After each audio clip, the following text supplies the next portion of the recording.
Well, it's another Tuesday afternoon right here in Durham, North Carolina. As I was just telling some of my guests backstage and everything, I just happened to step outside and see that we had a little bit of rain, and they had said that we might get a little bit of that, but it was just a quick sprinkle. Don't think that there'll be anything more happening anytime soon or anything along those lines, but definitely folks are paying attention to a number of things going on in the world. Of course, folks are definitely paying attention to the Derek Chauvin trial and seeing how that's going to go. And of course, there were protests in both Raleigh and Durham on yesterday as well. Actually, that was wrong, Saturday. So definitely those protests have been going on and folks are waiting for the verdict. And of course, folks are still trying to get that vaccine and dealing with COVID. Folks are still going around wearing the mask. And of course, definitely a lot of folks have already got their first or their second vaccine. I've actually been behind the eight ball in that. So I've actually got to get on that game and get back involved with that. So I need to set my appointment. I tried to set it this weekend, but a couple of the places I looked at were already booked out. So I'm going to go to Duke and see if they are less booked, and hopefully that will be the case, and I can get it done over this weekend because it is definitely something that I know a lot of folks are trying to get done, and we're definitely having good participation here in North Carolina. So that's some of the things that are going on. And I also saw in the news that George Bush was actually trying to get folks to come on the side of coming up with an immigration policy that he felt could get the support of both the Democrats and the Republicans. So he was talking about the importance of immigrants to our society, and he used the example of Madeleine Albright, Dirk Nurkiewicz, who is the basketball player, if I'm pronouncing his name, and all of that, and definitely a number of other great immigrants that have done things in society. So he was definitely feeling that we needed to be an open society in that regards. So definitely I've got some amazing guests, and there might be others that'll be joining me very shortly, but we're going to get everything started off with Mr. Brandon. Brandon is going to join us, and then I've got others that'll be coming in as well. So, Brandon, glad to see that you're here with me and everything. Like I said, I've got some other guests that'll be joining in the conversation as well. But definitely, if you'll tell the folks at International Broadcast Media about yourself, some of the things that you're involved in, and then, of course, we'll get some of our other guests as well. And I hope that you're doing well and that you're holding as best as you can during these pandemic times that we're in the middle of. Yes, definitely am. Mark, I appreciate you having me here. Thank you for the opportunity to share the stage with all of these wonderful folks. My name is Brandon Turner. I write a weekly newsletter about building a business that can run without you whenever you need it to. And I used to write operating procedures for businesses and help them manage their workflow. I quickly turned that into a business, set up systems, and built a small team to run the operation in my place. This freed up my time to start this newsletter in August of 2020, sharing what I learned from clients who were able to remove their extra hats, remove their bottlenecks from their business, delegate work, and generally get their time back so they could start being productive instead of busy. I'm actually a Georgia-born Oklahoman. I grew up in Atlanta, Georgia, and moved to Oklahoma about 14 years ago to be with my lovely wife and raise our son. And that's me. All right. And are you finding that more people are having to use your services now because of what's going on with the pandemic? I'm thinking that we're seeing a lot more people that are doing things virtually, even in the workforce. I'm hearing a lot of people that are talking about this hybrid society that we live in and all of that. And definitely even some of the jobs that I'm involved in. I know that I work with a grading company, and we used to do it in a physical location, but now we're doing quite a bit of it online. And then I've got friends that are in various businesses. And of course, even my educator friends, part of their time they're with their students in a physical space, but then they're also doing a lot online as well. So I'm thinking a service like yours has actually been picking up during this time. So it might even be one of those jobs that to some degree is recession proof. But I was wondering your thoughts about that. No, you're exactly right. What's interesting about it is, how this has been a mixed experience for a lot of people. I heard somebody in the grocery store the other day say that I'm so sick of Zoom.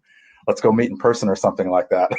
But my family and I have been blessed that this was actually a benefit to my businesses. So it gave us an opportunity to serve people not just statewide, but nationwide.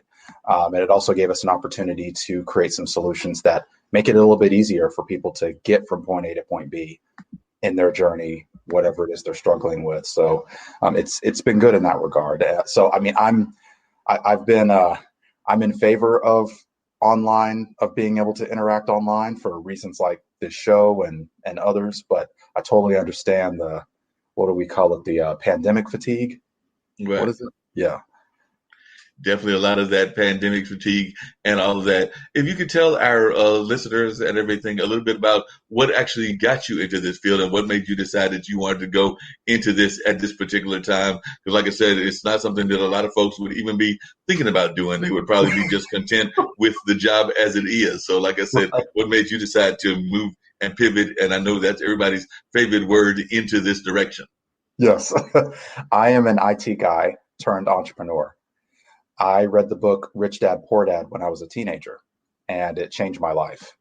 And for those not familiar with Rich Dad Poor Dad, that book basically teaches you, it shows you what the rich teach their kids about money that the poor and the middle class don't.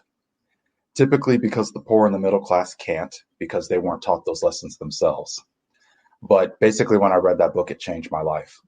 So ever since then, I worked full time and ran a side business on nights and weekends. Well, one night I realized I had started a pattern, and it's the same pattern a lot of us start when we launch our businesses. Most people, including me, don't see this pattern until it's too late, or we're trapped inside of it with seemingly no way out. And that pattern was doing everything myself. So in my business, I was the sales guy, I was the IT guy, I was the customer service guy, I was the accountant, I was the legal counsel, I was the janitor. You know, every hat you can wear, I was wearing it. And I didn't realize I was wearing too many hats until I realized what little time I had left in my day. You know, and since we have the same 24, I had the same 24 hours in a day as everybody else. So something had to change, but sacrificing more of my sleep was no longer an option. So meanwhile, at my full-time job, we had this checklist to track our daily procedures. So I would complete a task and someone would review it, and then they put their initials on the checklist. Then someone else completes a task and I review it and I put my initials on the checklist. Well, a few months in, it hit me that I need a checklist for my business, for my side business, because that way, if I ever hire help, they'll know exactly what to do, the way that I do it, and the results will be just the same, you know, kind of like a recipe. So one day I wrote one of my daily business activities on a sheet of paper, step 1, step 2, step 3, and so on. And through the magic of the internet, I hired somebody on Facebook and I scanned in and I sent them this sheet of paper. Well, a week later, $50 later, and hours of freed up time later, this task got completed pretty much to perfection without me having to lay a hand on it. So not only had I just created a job for somebody, but I got my time back in the process. So a few more weeks of this goes by and I think, what if I do this for other businesses? So that's when I started writing procedures for other businesses, and that's what got me here. That makes a lot of sense. What do you think some of the biggest mistakes other businesses make when they are doing that entrepreneurship kind of thing? 'Cause I know a lot of times I've got friends that are in the restaurant business. I've got friends that are in the various service businesses, and I'm oftentimes shocked at some of the things that they don't do. Even to the sense of, like, I know some businesses that have started businesses without a business plan, and I think that that's Right. a drastic mistake. I think that also I've seen businesses that are public businesses that don't necessarily have a PR plan, and I think you definitely Right. need to have a PR plan as well. So I was just wondering, what are some of the things that you've seen that have shocked you when you talked with business owners? What's funny is that it's based on our human nature. Our human nature is what has us go into these businesses and not think about the business plan, not think about these safety and safety protocols, not think about, hey, this marketing strategy, or making sure that we use our copyrights and trademarks. The thing is that we're all good at something, or we become good at something. And sometimes, you know, we're in the corporate world or we're in school or something. It's like, I can do better than that, than they can, or I can do better than my boss can, or better than the company can. I'm going to go out on my own and I'm going to build my own thing. You could be good at cooking. You could be good at woodworking. You could be good at delivering packages, whatever it is.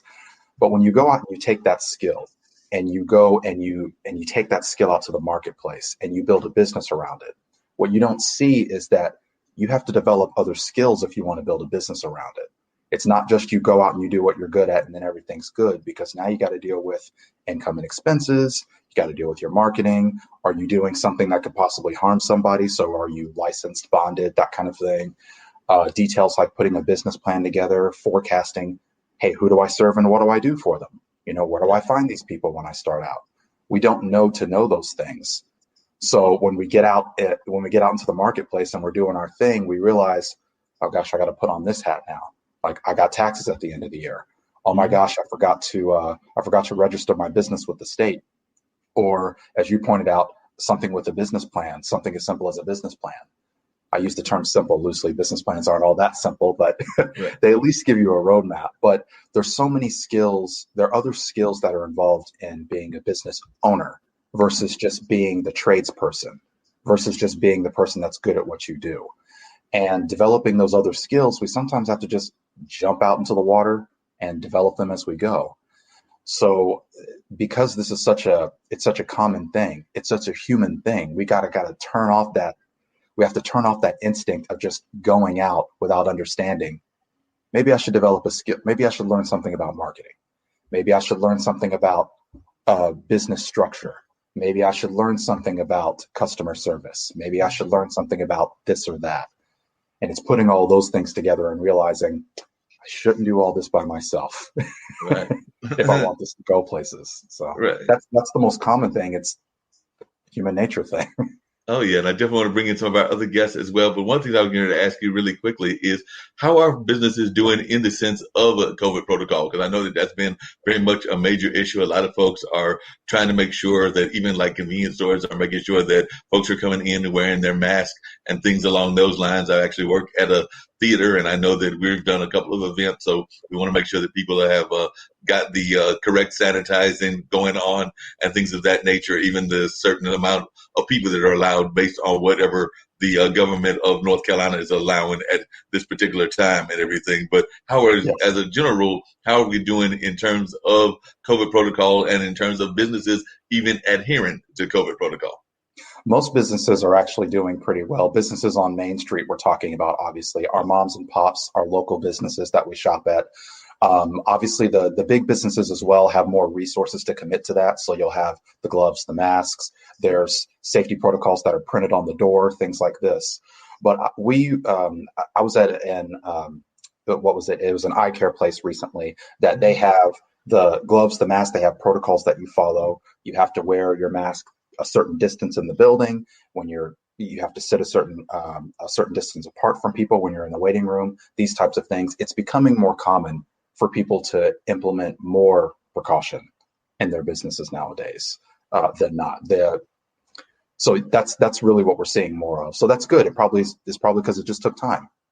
Yeah, that makes a lot of sense. I want to bring Jacqueline in so she can share some of her insights as well. So, Jacqueline, I'm glad that you were able to join us, and I've got another guest that'll be joining us as well. But if you'll share a little bit about yourself and who you are and everything, and definitely how you're even adjusting to this pandemic era that we're in, because I know a lot of folks are definitely finding it a challenge, but a good challenge in a lot of ways. I know that a lot of folks have even used it as an opportunity to pivot into new careers, but I'm sure folks would love to hear your perspective and what you are involved in. Well, thank you, Mark. So I am Dr. Jacqueline King, and I'm the founder and CEO of Black Women Empowered Incorporated, as well as Black Men Empowered. We are an online network ministry and have been doing it for, it'll be 10 years in November. We have over 4 million followers on Facebook, thousands of followers on LinkedIn, Instagram, TikTok, just about every social media platform that there is. So ours is really an empowering network ministry.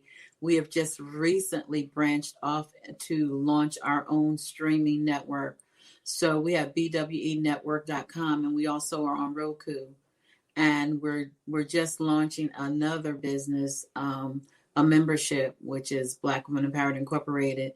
So for us, everything has been virtual anyway. That's how we started. So really, the pandemic didn't really affect us at all because that's what we have been doing. We just do more with Zoom because we do a lot of interviews like you, and a lot of our our broadcasters, they come on, they create their own shows, they have their own episodes, they create them on Zoom, and then they get moved over to our network, our platform. We also have original content docu-series that we're doing. We're in the process of completing a docu-series on autism. We did our first docu-series on it's called The Call. So it's about different people who have a call in their lives, and they're telling their story from beginning to the end and what it took. So we have a lot going on. It's really a African American network. It's for us, by us. Two women, my business partner Annette Groves and I came up with it. And so we're really trying to showcase African Americans in a positive light and have content that you can watch with your family. You don't have to go on there and worry about turning off the TV because you're going to see, stuff that you don't want your kids to see. We have comedy coming on our platform, and reality TV. It goes on and on. So that's pretty much what we are. Yeah, it sounds like y'all are doing some great things. I know that there's other networks that are doing similar things. I actually just saw Bop that had put out a advertisement, I think, on their YouTube saying that they were doing a lot of like-minded kind of stuff and everything. And then I know that there's a lot of these mastermind organizations, because I've actually had a friend of mine that's been doing a show with Danetta Watson, who runs one of those Black mastermind groups and all of that. So I was just wondering, how do you feel that all of these different organizations can work together? Because I have seen more and more of them popping up throughout the area. Because like I said, I think BOP is out of Florida, if I remember correctly. And I know that the Black Mastermind Group is out of the Midwest somewhere. I'm trying to remember where and everything. But I was just wondering, how do you feel that a lot of these groups that are popping up can work together? Because one of the things I'm seeing is a lot of people are using this time to create content, to create new ideas. And we probably need to find ways to unify all of these great ideas that are coming together. So I was wondering your thoughts on that. Well, ours is quite unique, and what sets us apart is we don't have to get a following. We already have a following. We built up our following over the last 10 years, and they're pretty consistent. They follow us pretty much everywhere.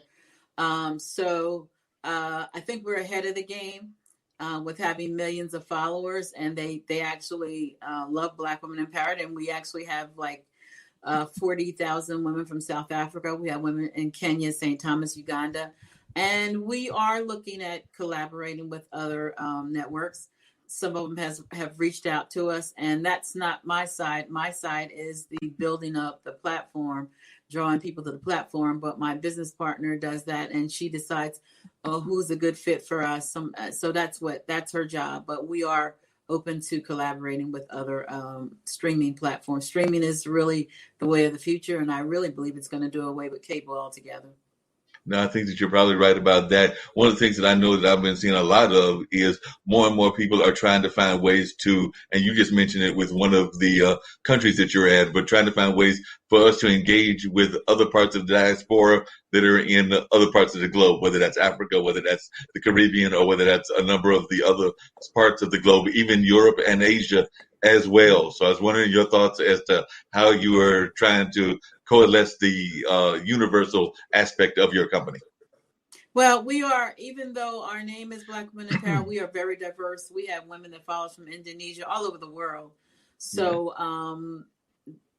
people reach out to us every day. I mean, I can't even tell you how many emails we get and contacts we get from different countries. And then we have a young lady that works with us who actually deals with a lot of the countries, and she'll bring on people to collaborate with us. We have an amazing team. We have probably about 37 ministers, leaders that do teaching and preaching and all kind of things on our network. So we're not at a loss for finding people that could to connect with us from other countries, and diversity is something we take very seriously. And rightfully so. That diversity aspect is a very important part of a lot of people's messages that is going on right now. So I definitely am glad to see that y'all are using diversity.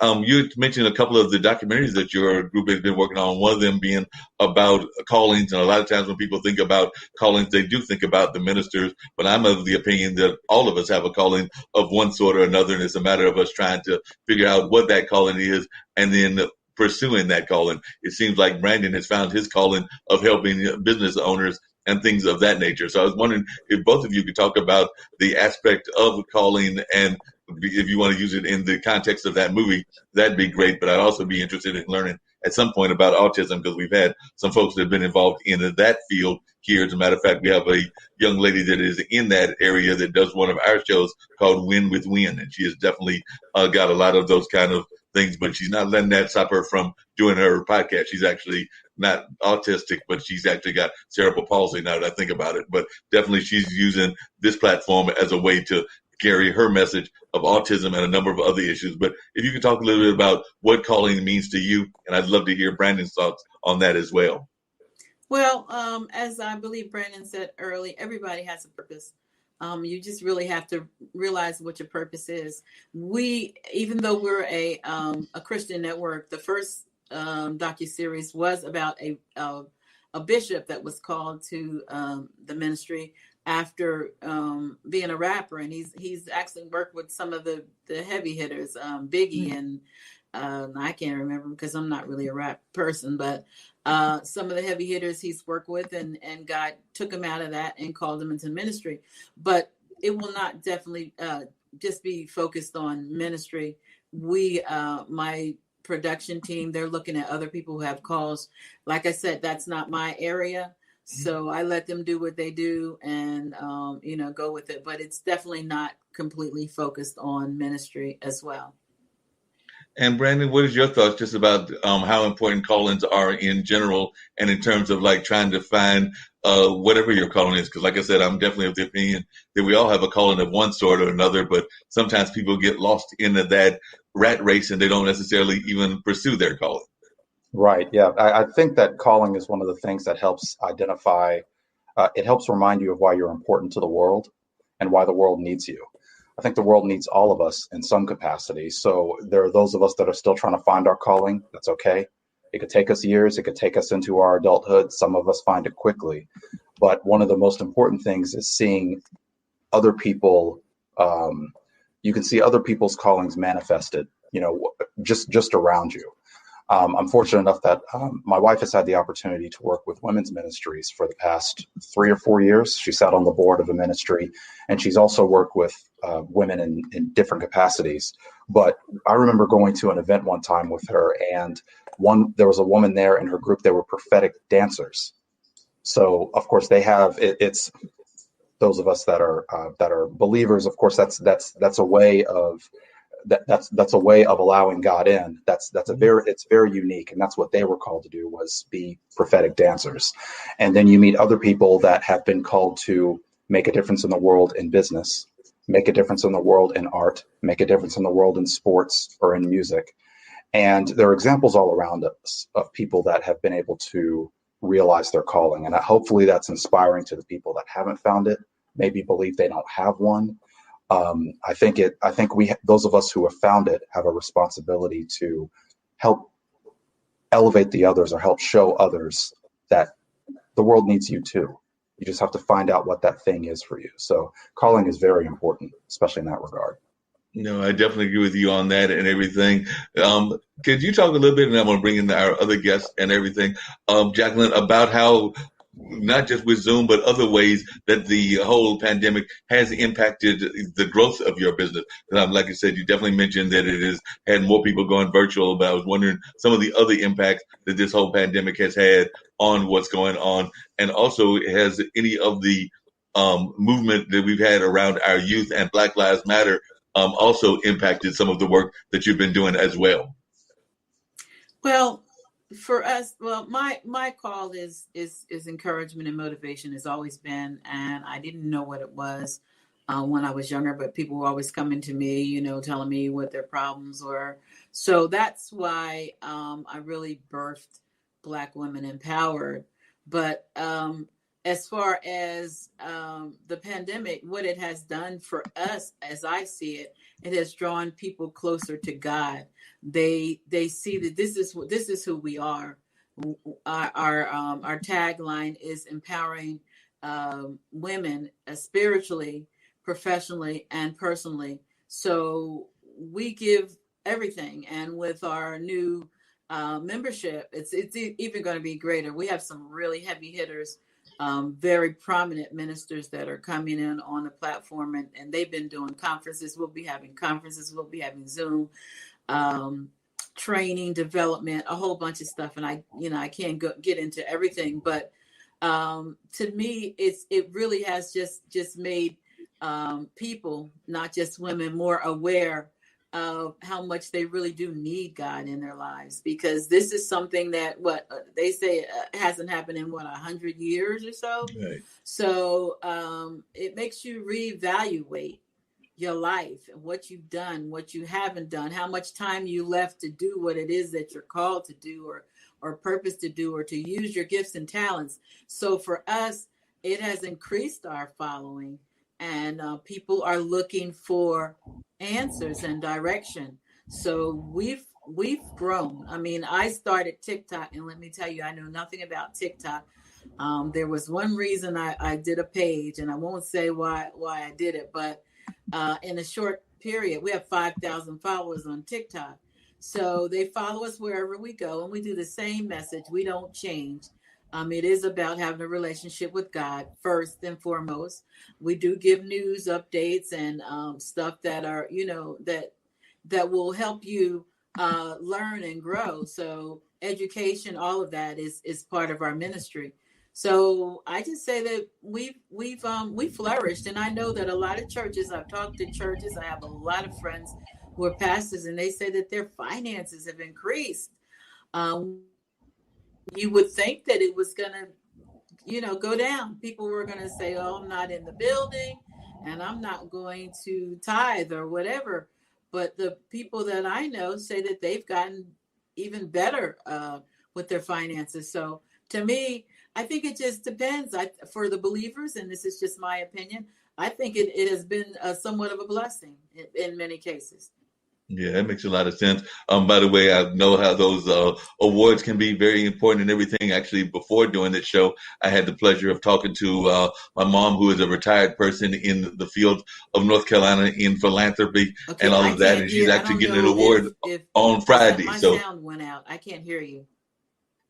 Can you hear me, folks? I can still hear you. Okay, sorry. I can hear you. Yeah, I can hear you too, Jacqueline. I can't hear anything. I don't know what happened.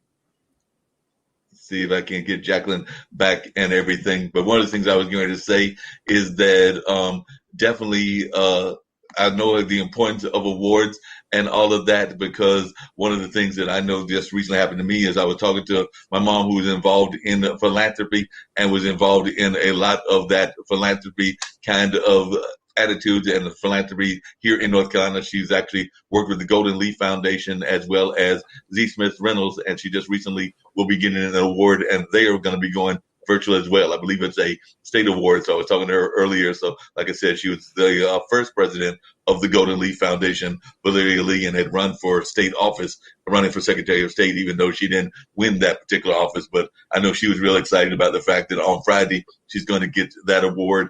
And she actually had to record that in a Zoom presentation. So I think they did that a couple of days ago, and now they'll have that added and all of that. So that'll be real interesting. I know she's going to send me a link, and I'll get a chance to watch that particular activity going on.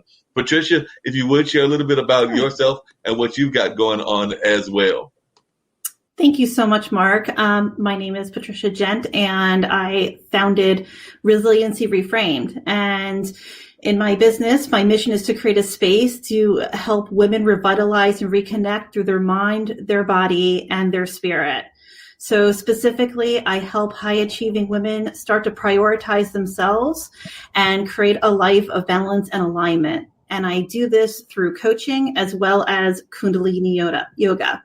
And through that, many of our clients have been able to tap into their creativity and start to create a life of flow. So my past experience includes being a registered nurse. I have my master's in leadership and management and a Lean Sigma Green Belt. So I've actually been able to merge these skills and interweave them with the Kundalini yoga practices to actually help people create consistency so they can create that lasting change in their life. Two things that I do have coming up is I am part of a multi-authored book called Legacy Speaks. That's all about stories of transformation. That's coming out May 7th, 2021 on Amazon. And we are actually going to be starting our second round of group coaching called Subtle Shifts, helping high achieving women move from burnout to balance. And I'd be curious to hear from both you and Jacqueline. What are some of the things that you have found that the high achieving women are having difficulty with? Because I know that even here, I oftentimes find that sometimes they have a hard time even adjusting to the fact of having that status. I know that I've got some friends that are definitely high achieving women. They're definitely love being in that space and everything, but they sometimes feel that the rest of society doesn't give them their just dues or their just respect. And sometimes they also run into problems in their social life as well, because sometimes they don't get as much respect as they would like. And of course, we know that there's the big pay gap that exists as well. So I was just wondering some of the ways that you feel that some of the issues that you feel the high achieving women are dealing with and some of the ways that they're coping with it. Well, one of the things I just wanted to mention, I guess, with that is that what I've seen, and this is something I saw in myself too. I'm not, coming across like, I haven't been through this. I definitely had work overtake my life. Work was my priority, and it did reflect in my personal life as well. And one of the things I think that I learned more than anything is that, we have this construct of time, and we think if we put enough time and energy and focus into something that we're going to be able to recreate it and shift it. But really what I've learned is that's really more about connection. And you could say it's your connection with God or your spirit, but really it's your connection with yourself. And once we started to put some small, I would call them self-care practices in place, you really start to open things up and create some subtle shifts and changes in your life. And you really can start relating to yourself differently than what you did before. And once you start recreating how you relate to yourself, you find out you're actually changing the relationship that you're having with your work and with your partners. So I really would have to say that at the end of the day, we all think putting more time and more energy into work and all these other things is going to fix the problem. But I actually think that more than anything is that we really need to spend more time focusing on ourselves and more time in our own self-care and our own self-reflection. That makes a lot of sense. Jacqueline, what are some of the ways that you use in your own life, whether that's prayer, whether that's meditation, whether that's a jog or whatever? What are some of the self-care practices that you use, and how important do you think that is for the business community that you're part of? Well, first I want to say hi, Patricia. How you doing? Hi, Jacqueline. We call each other queens in our organization, so I'll say hello, queen. So I agree with Patricia as far as self-care and just private time. But here's the thing that I found in my many years. I actually retired from the electric company 27 years in New Jersey, and that is a white male dominated industry, if anyone knows anything about it. So what I learned that was very important that I noticed that women lack is the art of networking. Networking is so crucial because if you meet enough people and you network with somebody, is going to see the greatness in you. And that's what happened with me. Someone saw my talent and helped me to get to where I needed to be. And so I think that as women, we tend to shy away, especially if we're in a male-dominated industry. We tend to kind of shrink down. For me, I've always been bold. I had a mother that was crazy bold. So it wasn't even an option for me. But you just have to put yourself out there and take your chances and go for it. Bold and brave is what I say. But for me, as far as, so I'm kind of retired. My business is my life now, but I retired at the age of 48, and actually went and did some other work for some other companies, and then retired again at 55. But for me, I know when to shut it down, and I make sure that I get rest. Typically, only because you did this today, 2 o'clock is my nap time. And nothing, my team knows, don't call me at 2 o'clock, don't text me, don't do anything, because that's when I do my power nap. And really, I think it's helped me, because I'll be 64 in July, and I think I look pretty darn good. Yes. But it really is, you have to take care of yourself. You cannot let people, if you allow, they will suck the life out of you and leave you depleted. Yep. You have to know how much to put in and when to stop and when to say no. No, I definitely agree with you on that. One of the things that we've talked about on this show and on other shows that I've been part of on international broadcast media is those folks that will drain you. You actually alluded to them, Jacqueline, but I'd love to hear from all of you how you deal with the folks that are out there that are what I call the brain drain folks. That's actually what a friend of mine calls them, the folks that want to get your skill sets and don't necessarily want to give you the reward for it. My friend Ray Pascal calls it those that want to do the brain drain and things of that nature, and also how you deal with folks that want to be the dream killers, because I also know that there are dream stealers out there as well. So I'd love to hear from all of you your thoughts as to how you cope with both the brain drain individuals and the dream stealers. So I'll start with you, Brandon. For me, it starts with having a relationship with God. And so whether you believe in God or the universe or whatever it is, believe in something. We all need to believe in something. So for me, it was starting a relationship with him, because what he thinks of me is what mattered the most. And and it was him that put the desires of my heart in the first place, and made me think and dream big and believe that a Black kid from Georgia could end up doing what I do now and end up touching the lives that I've had the privilege of touching, whether that's team members, whether that's clients, whether that's, peers when I'm networking, whatever the case may be. So as far as, I'll start with the dream killers, nobody can kill my dream. Like I'm 10 years deep, at least 10 years deep into my dream. It's like not possible anymore. But I don't say that as if that's just I don't mean to say that cavalierly or flippantly. That's a really tough thing for a lot of people to break through, to keep others, negative forces from stealing your joy, stealing your dream, stealing your vision that was put there for a reason, or you came up with it for a reason. You still deserve to charge forward and just break through. And like Jacqueline said, be bold and just get after it. As far as, and really just in general, as far as everything else, so you talked about, Mark, you were talking about dream killers, and what was the other one? First one? Those that are want to, my friend calls it those that will do the brain drain. So they would get a lot of the information, but not necessarily want to give you the rewards that you need for that information, whether that's financial or whether that's time, or there's various ways that you can be rewarded. I mean, it's not always financial. Yeah, I had some ugly experience with that early on in my business, because I was just learning and it was new and I didn't know better, and I had to prove myself and prove I could get results. Well, once I did, that became my shield, basically, against those types of those brain drainers. You have to learn when to say no. If you say yes to one thing, you're saying no to something else. So just be aware of what you're saying yes and what you're saying no to.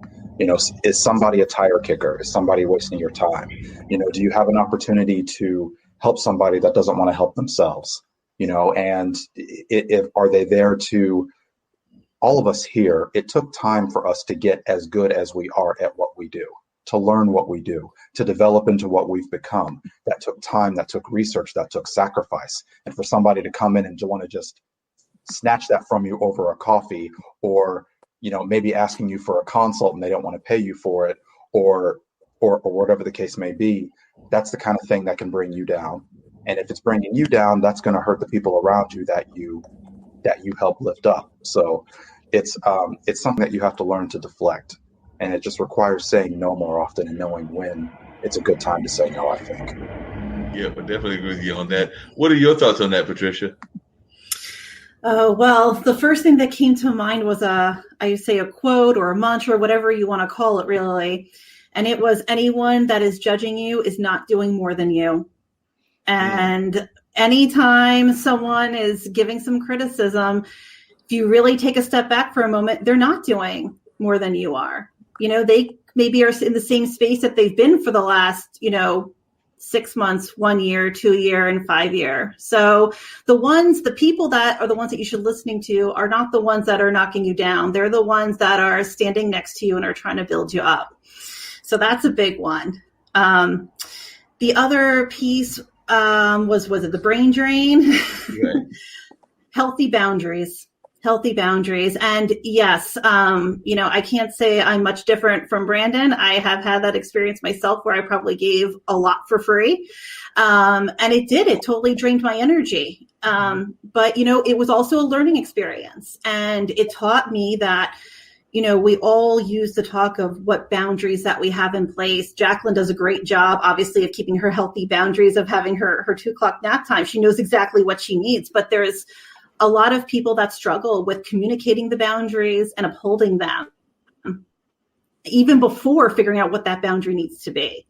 So I think that's really the 3-part is, identifying what boundary you need to preserve your energy after really recognizing what's depleting it and what's uplifting it, but then communicating that boundary. Yeah, that makes a lot of sense. And I definitely believe in communications. One of the things that a couple of our founders here on the network talk about, that being Nick Palveda and Kim Calhoun, is the education system and the education system that exists now. They actually are of the opinion that we are teaching that we're using 18th century values in the 21st century. So that we're not teaching enough about even business aspects. And like I said, I know that Kim is an entrepreneur and an engineer. Nick is an attorney and an entrepreneur as well. But I was just wondering all of your thoughts about that. And I guess I'll start with Patricia this time. Do you feel that in the business world, we are getting enough of the kind of education that we should be giving to our kids, whether they're college kids or that are even high school or grade school kids? Because I do know that when I was growing up, definitely a lot of folks were going into vocational fields and they were actually trained in those vocational fields. And we don't see enough of that in my mind. Yes, there are courses in STEM, but I don't know that there's even a strong enough emphasis on that. But I was just wondering y'all's thoughts as to how we are doing in terms of making sure that business is being taught to our young people. If there are any initiatives that y'all are part of that are helping those young people, please share that as well. Can I chime in? Because I didn't get to say mine on the Dream Killers. I'm gonna get mine in. Can you just let me? Y'all saw how you did that? Sorry for that, but get your part in on the Dream Killers. My opinion, is that okay? Yes, please. Thank you very much. Patricia likes me. I can tell she likes me. I do.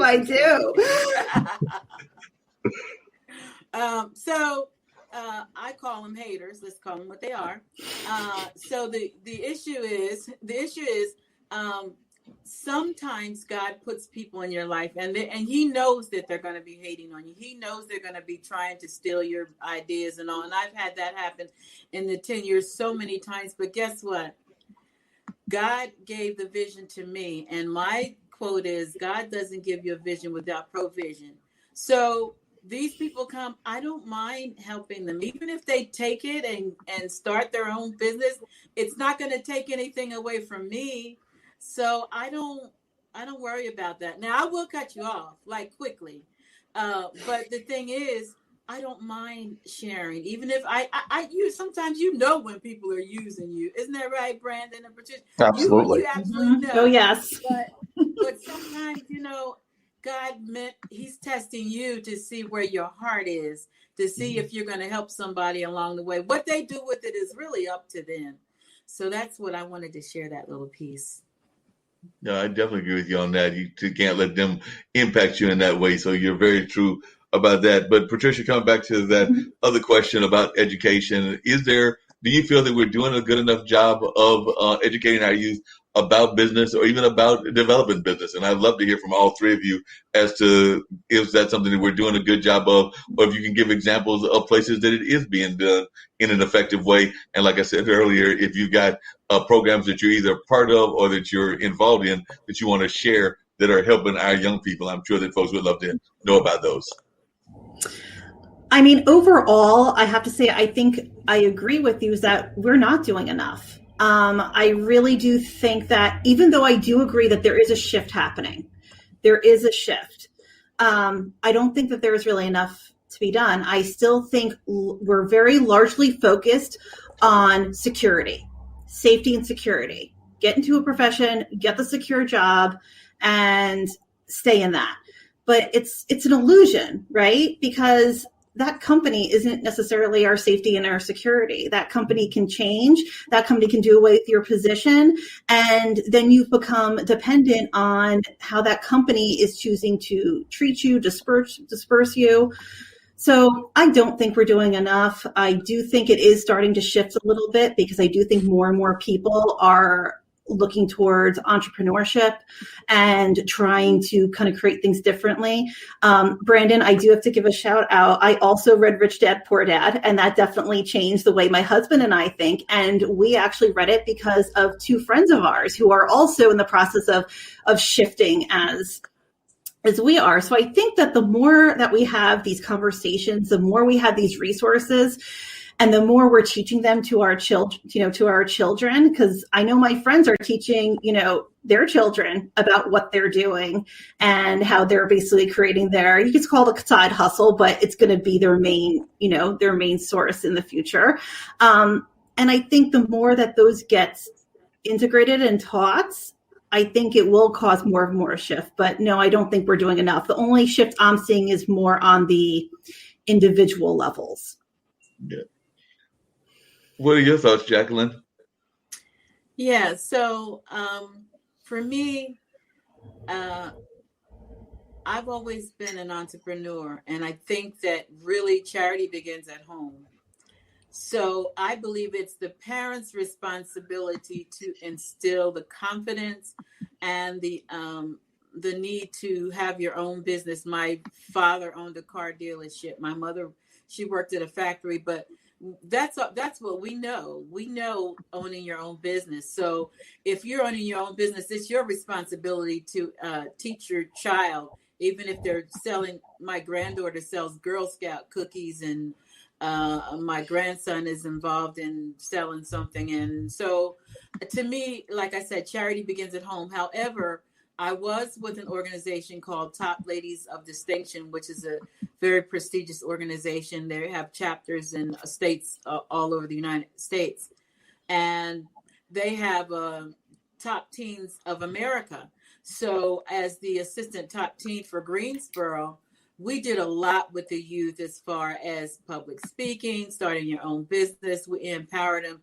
Organizations like that are needed. Now, that's the only one that I know there's other ones, but that's what I'm aware of because I did a lot of work with them for about 5 years.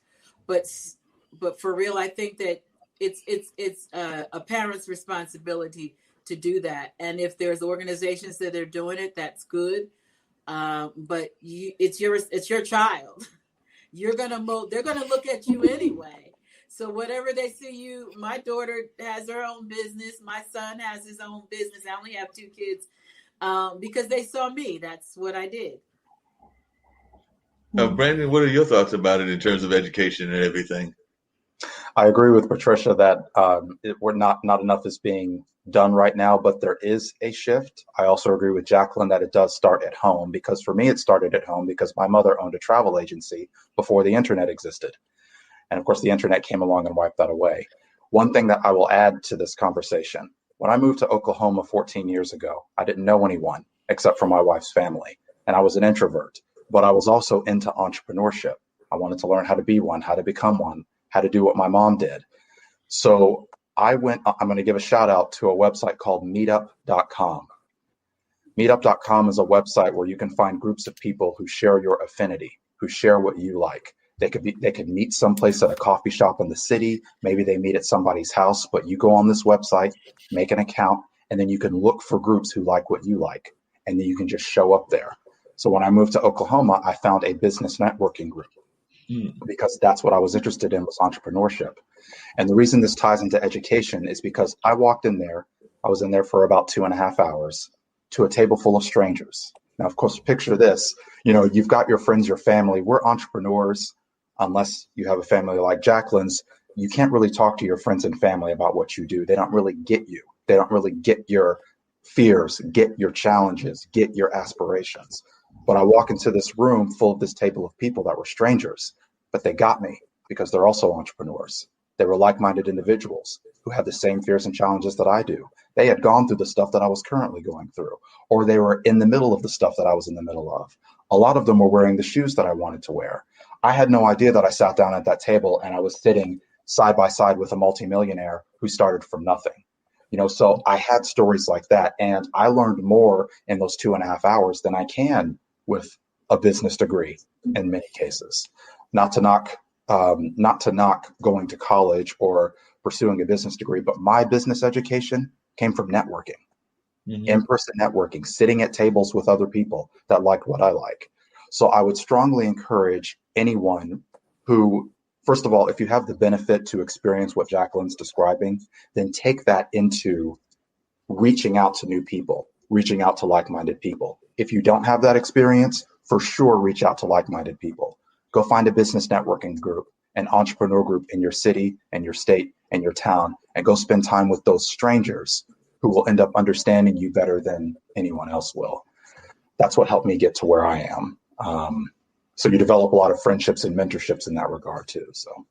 No, definitely. I've actually got an idea for Jacqueline for one of those movies for her movie people and everything. And it actually ties to what we're talking about, which is the whole concept of entrepreneurship and whether we're teaching enough of that. Because Brandon, you're over there in Oklahoma. And of course, that's where Tulsa is. And of course, that's one of the Black Wall Streets. But Durham, where Jacqueline was born and where I was born as well, is another Black Wall Street. And I oftentimes feel that even in these cities, we don't hear enough of the story of how they were created. And I know for a fact that a lot of those stories are not necessarily being shared to our overall larger audience, whether that's a global audience or definitely a national audience. I know a lot of folks even here in Durham don't necessarily know about that history, even though quite a few folks do. So I'd love to hear your thoughts about the historical element of entrepreneurship as well, because like I said, I know that that's part of the Tulsa legacy. It's definitely part of the legacy that exists here in Durham. So I'd love you to share a little bit of your own thoughts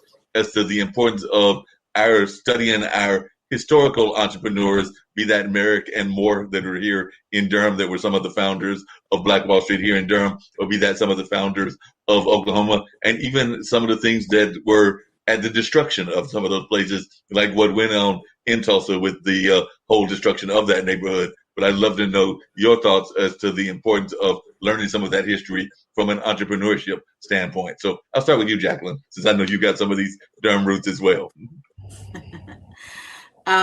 Actually, are you talking about the Wall Street that's like online, that one? Yes. I actually, believe it or not, was flying to Indiana before I moved here and sat next to the girl who does the social media for that, the young girl, and I cannot remember her name now. So I never knew about it. But history is important in every aspect. I think that the pandemic has allowed us more time to learn more of our history, where, before we were just go, go, go and didn't really take the time. For me, it has anyway. But definitely that's something that we can showcase on our platform, some of the history that people don't know about. And I think that's a great idea.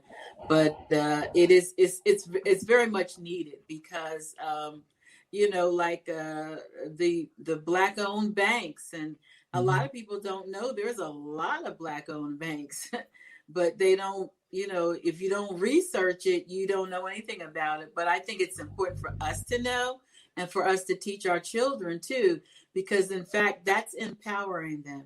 That's giving them confidence, giving them faith that they know that if this person can do it, I can do it. So I think it's very important. Yeah, I definitely agree with you on that. Brandon, what are some of the thoughts and what are some of the things that surprised you when you moved to Oklahoma in terms of its legacy and its history? Because I do know that Oklahoma has some very rich legacy. So I was wondering when you moved there and you said that the reason for moving there was because of your wife's family being from that area. But I was just wondering what were some of the things that surprised you about that legacy that you have since learned? Um, I was really surprised that it took so long for us to have a kind of a mass revival of that spirit that was there at the time. It's really tough to talk about because it was a very bloody and ugly experience. It was May 31st and June 1st of 1921 in Tulsa, Oklahoma, that took place, and it was a birthplace of independence and growth in the Black community, a powerful one, where there, so it reminds me of how so much of American history, human history, is so important. But as far as entrepreneurial history, especially, because all of us here at some point stand on the shoulders of someone else who laid a foundation for us. And whatever walk of life that we're in, it could be ministry, it could be business, music, sports, whatever. We all stand on the shoulders of somebody. And I think knowing that history and identifying, well, especially in the accomplishments that you make as an entrepreneur, you're trying to break through a wall or break through a ceiling, or you're trying to create an innovation. Somebody laid down a peg, or somebody laid down something that allowed you to pick it up and then take it the next leg, or pick it up and take it the extra mile. And I think digging into those stories really helps put in perspective just how long people have been seeking calling, purpose, elevating their fellow man and woman. Mm-hmm. That this, obviously, the American economy was built on the back of people that really went through some stuff. So I really try to, part of the reason that I'm able to do what I do and be as ambitious as I am and be able to accomplish the things that I've accomplished is because people came before me that didn't have the opportunities that I do, that had doors closed that are open for me now. So I feel like it would be a disservice for me not to walk through them. I feel like it would be a disservice for our children and grandchildren not to walk through the doors that we are making for them, that we're opening for them. So it really carries on. It's really something that advances humanity in one of the most fundamental ways. I think that entrepreneurs, we have the ability to change the world, and with respect, in the way politicians can't, and the way our government can't, and the way that some of the entities that we put our trust in can't. We're able to do innovative things on levels that people need, and that give people hope, and that give people opportunity. No, that history is very important for all of those reasons. No, I definitely agree with you that history is very much important and everything. One of the things that I've heard people say, and I was wondering all of y'all's thoughts on this, is that, well, a couple of things. One, they felt that we're seeing a rise in entrepreneurship, partially because people are at home doing a lot of this virtual kind of work, partially because of the gig economy that has gotten people out there on, and I've actually got friends that are doing these jobs at like DoorDash and Amazon and Grubhub, as well as Lyft and Uber and a number of these other kinds of jobs. But then I also know that there was a time that a lot of folks were only going to the 9-to-5 job, and we're kind of like stuck in that 9-to-5 job.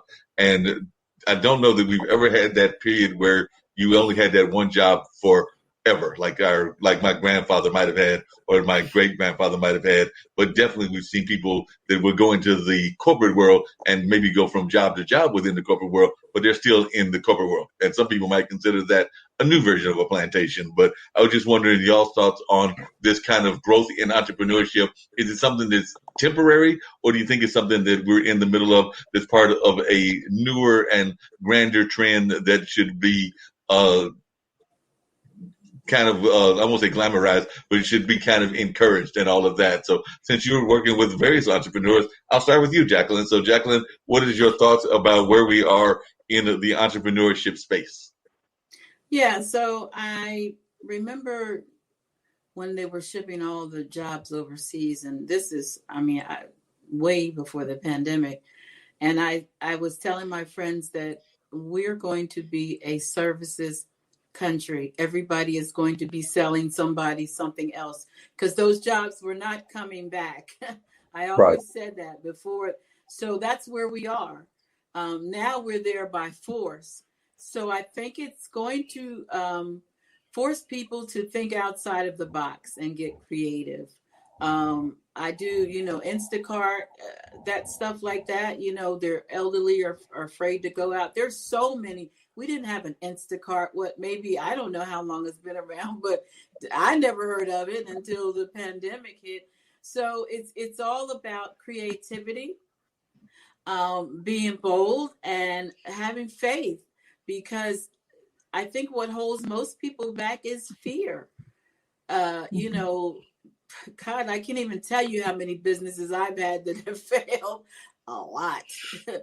I'm serious. You start one and it doesn't work. You go on to something else. So to me, yeah, this is something that's going to be forever. And it's not a bad thing. I think it's a good thing. So you don't have to worry about depending on, like you say, somebody else. I was with the same company for 27 years, which I thought was a long time, to be with one company. My kids, my son has his own company, but I think my daughter's had 5, she's 34. She's had 5 or 6 jobs with different companies, and she has her own business too. But yeah, you just have to step out there and make it happen. But I do believe that this is where we're headed. This is where we're going. And I think it's a good thing. Yep. What are your thoughts, Patricia? Oh, I think I agree with Jacqueline. I do think that we're going to be evolving more and more. I was one of those people that, switched jobs every 2 years. And, the reality was my last 3 jobs were essentially a replica of each other. And I think that that's more pervasive than we may realize, is that when people are switching these jobs, we're looking for something. And, you think it's the job, you think it's the hours, you think it's the shifts, but it's just because you're not in complete alignment with, maybe it's the profession, and you do have this creativity inside of you and you do want to create something new. And sometimes the structures that we're in right now is really holding us back. And so, yes, did COVID, maybe with lots of job losses that were a part of it as well, help push this? Sure. But I think we're resilient and we're creative.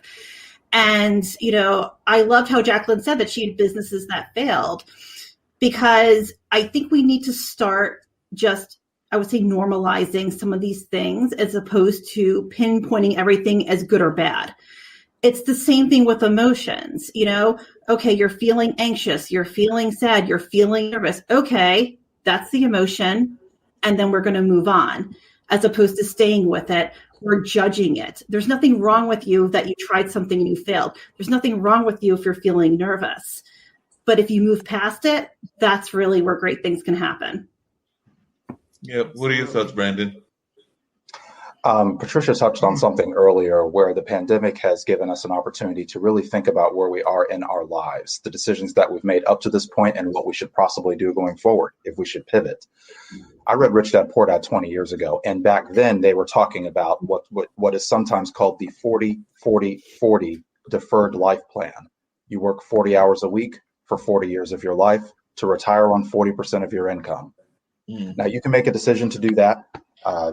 Parents, grandparents have done it, all that kind of stuff. But that system worked because we were in a society at that time where you could stay with a company for your entire life and they pay your pension, and plus you're getting paid by the government and they'll take care of you. But when that went away, we didn't make the change. We didn't change our habits when that system was no longer there, where that was no longer viable.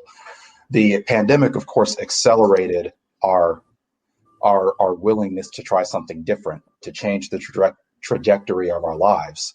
But I mean, this is something that's been an issue for at least 20 years. Jobs moving overseas, people giving their lives to a company just for the company to toss them aside or deem them obsolete. That's been nothing new, but it's just amplified now. We got a magnifying glass on it now. So reinventing yourself, having that confidence, taking that creativity out there, getting out there and going for it it's really one of the most important things that you can do. You owe it to yourself, your future, your family, your friends, the world, the rest of us. Because I mean, we could be the next people that are waiting to be served by you, and you making this decision or not making that decision can affect your ability to elevate us, to help us. So it's all of those types of things. So I mean, entrepreneurship, I think it's one of the greatest paths to freedom, one of the greatest paths to wealth, one of the greatest paths to impact. You can have all of those things, happiness, joy, all of those things, just by making this decision. And it can start with something as simple as a gig or two, you know. So it's it's a very important thing. One of the things. Can I share something real quick? Yes, please. So my son used to work for Bristol Myers Squibb, and he got married. He was making probably about $70,000 a year, and they shipped his job overseas. And for his 30th birthday, he's from New Jersey. I went to New Jersey to his party, and his wife told me, she says, you know, Mom, Eric is really depressed over his job, you know, going overseas. And I had a talk with him, and I said, you know, son, I said, the talent that you have, you don't have to work for anybody. I said, you can make a ton of money. He designs intranets and internet and all of that. He was IT professional. He took that idea and started designing MySpace pages for free. He ran into Steve Harvey's publicist, who introduced him to Steve Harvey, and the rest is history. I just said that because I really want to encourage somebody. That's what he's been doing. And he told me, he said, Mom, I'll never work for anybody again. But that's a true story. Wow, that's a great true story. And like I said, he's doing Steve Harvey's social media and all of that, and that's just truly amazing. One thing I was going to ask you is, this is for all three of you once again, is definitely when the pandemic started, we heard about the trouble that a lot of our small businesses, particularly restaurants, were going to be facing. I've heard as high as like 60% or more could be going out of business and all of that. And then, of course, the government has been and is continuing to help those businesses. So I was wondering to know y'all's thoughts about the role of government, one, in helping the businesses that are in hard times, but also in like being a support to entrepreneurs. So I'd love to know both of your thoughts about, or all three of your thoughts about the role of government in the entrepreneurship space. Who do you want to go first? Who would you like to go first?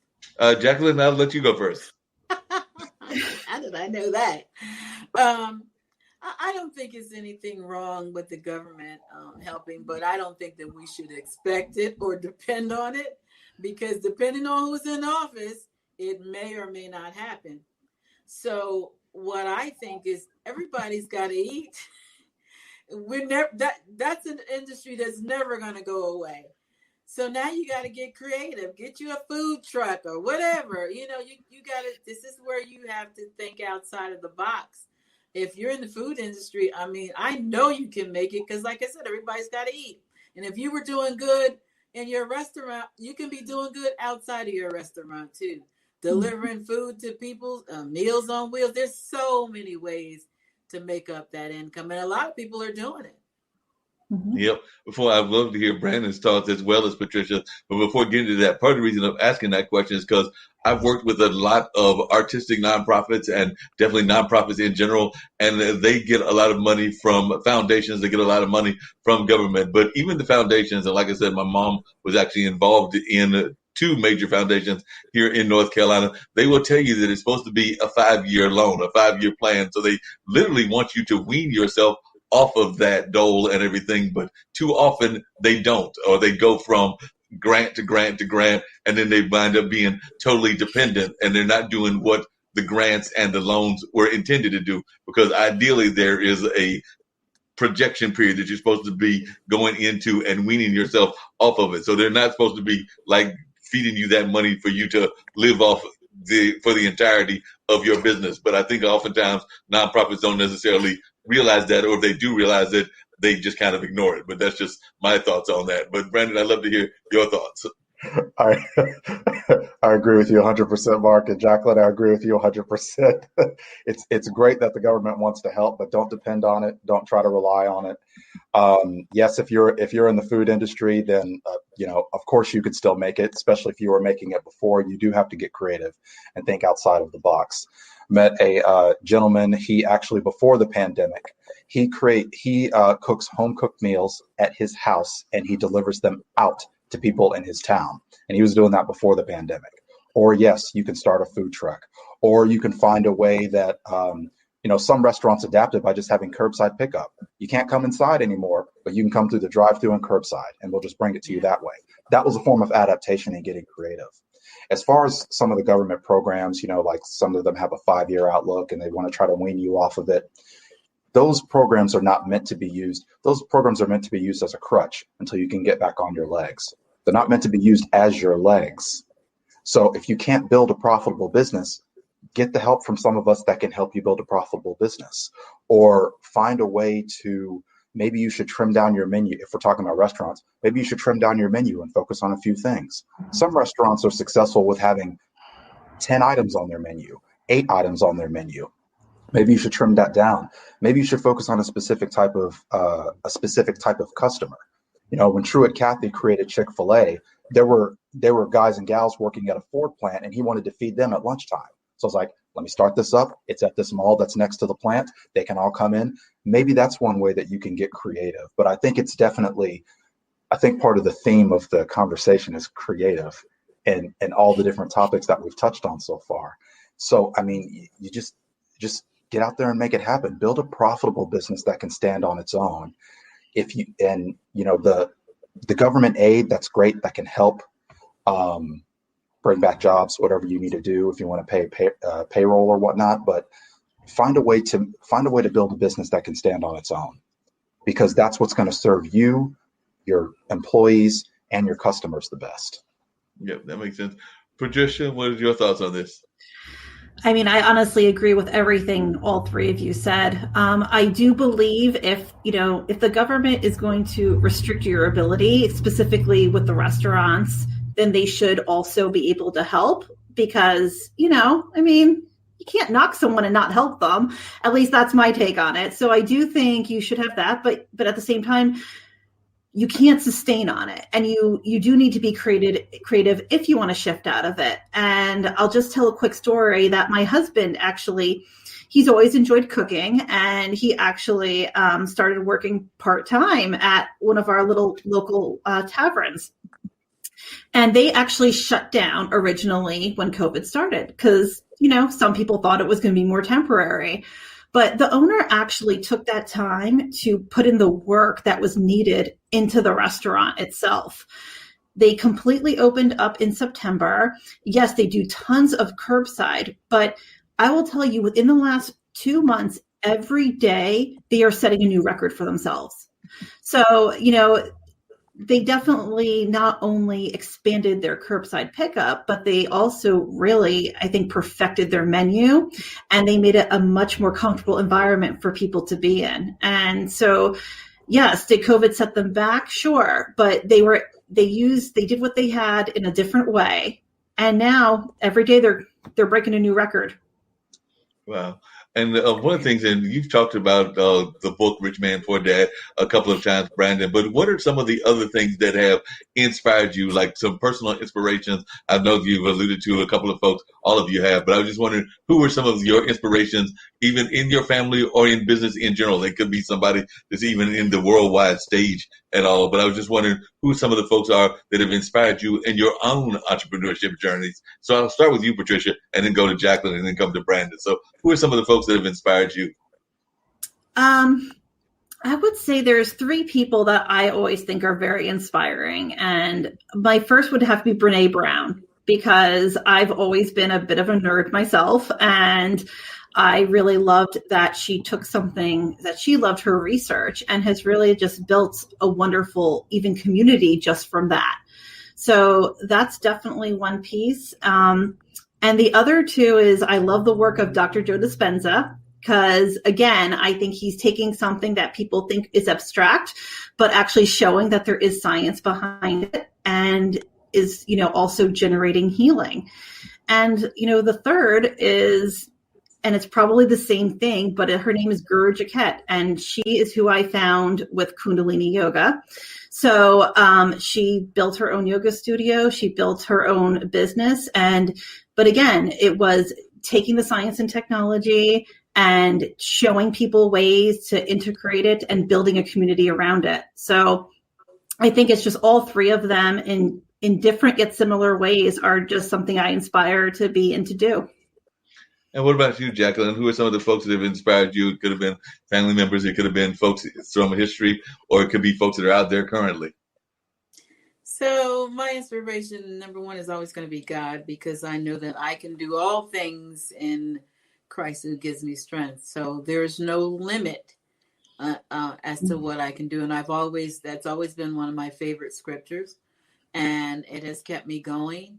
And so my second one was my mother, who overcame many obstacles. I mean, she grew up in Durham and got married at 15 and had my sister at 15 and me at 17, but she never let anything stop her. I mean, she, without even graduating from high school, she went on to be a quality control inspector for General Motors, making really, really good money at that time before she went out on disability. So for me and my sister, failure was not even an option. We couldn't even come home and talk about not being able to make it, because she didn't want to hear it. And the last is Oprah Winfrey. Oprah Winfrey has always been an inspiration to me, because she just went out there and did the darn thing, And so she's an inspiration to a lot of us. So those are my top three. Okay. What about you, Brandon? Starts with my mother. She was the black sheep of the family. She was one of the few in the family to graduate college. She was the one that went out and got, she started her own business. Again, she was in the travel industry before the internet came around, and then adapted after that. Has a long history of a great background, a solid background in sales. She's been an auditor. She's been an accountant. She almost became an attorney. She's done so many great things and has excelled in so many different areas. After that, it's Robert Kiyosaki, the author of the Rich Dad, Poor Dad book. And the reason I say that is because that's what opened my eyes to help me connect the dots and understand that I could have a different type of future than being stuck in a structure that saps my creativity. The third person would be Timothy Ferriss. He's the author of a book called The 4-Hour Workweek, which taught me how to build a successful business on the internet. COVID allowed me to adapt my business. I used to meet people in person, go to their offices and things like this to do what I did. But that allowed me to convert my business into an online business, meaning not only could I serve clients statewide, but now I can serve clients nationwide. And I've been able to do that for the past 2.5, 3 years. So. Wow, those are some great inspirations. All of you have talked about that importance of spirituality, the importance of faith, and all of that. So I was just wondering, from an entrepreneurship standpoint, how important, and I guess I'll start with you, Patricia, because it seems to be a basis of a lot of your work, but how important do you think it is for entrepreneurs in particular, but just society in general, to have that balance of both the mental, the spiritual, the emotional, and the physical? Because I also think that we need to have some physical exercise as well, even if you're sitting at the desk most of your day and everything. But how important do you think it is to have that balance in our life? And what are some of the ways that you urge entrepreneurs to do that? Oh, I would say it's probably the utmost important. Especially when you're building something that's brand new, you're going to be your own worst critic, right? Your mind, your mind is a couple of things, but one thing, as I always say, is that if your mind is running the show, you're never going to get yourself ahead. Your mind loves efficiency, and efficiency comes with habits. So whatever habits you already have created, whether it's smoking 10 packs of cigarettes a day or running 10 miles a day, your mind doesn't know the difference. All it knows is that it's so deeply ingrained that it's easy for you to do because it's efficient. So I really do strongly believe having this balance with mind, body, spirit, and having this connection is really the best thing that you can do. Sitting in meditation, doing breath work practices really do help you start to control your mind, start to help you just observe your feelings and let them go, as opposed to letting them continue to, I would say, for lack of a better word, eat at you. But you need this combination. It's mind, body, and spirit. So I always say is start small. If you really don't have something in place just yet, I would say start with long, deep breathing.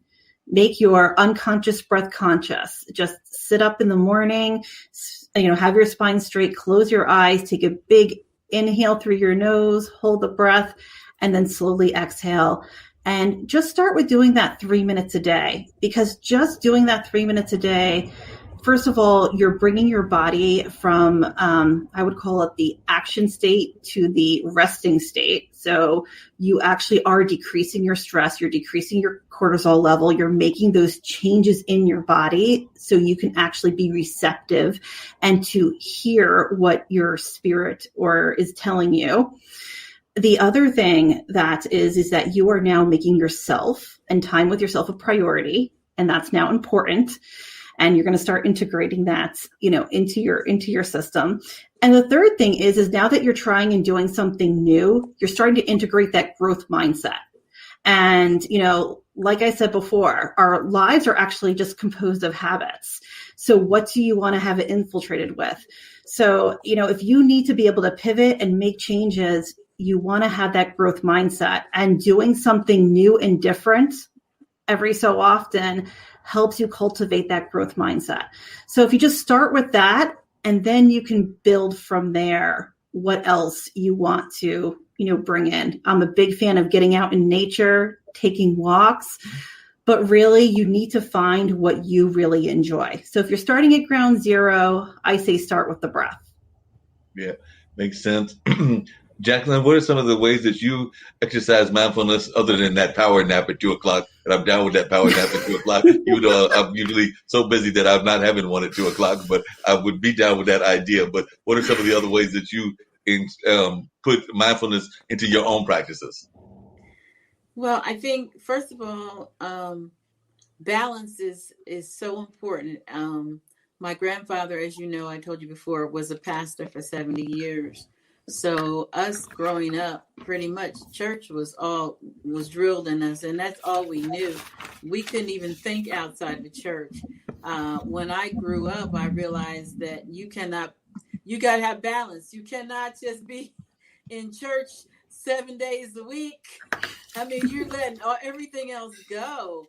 So yeah, just I like jazz. I like to listen to smooth jazz, and that's my downtime. Maybe, a glass of wine or Kool-Aid or whatever it is that you like.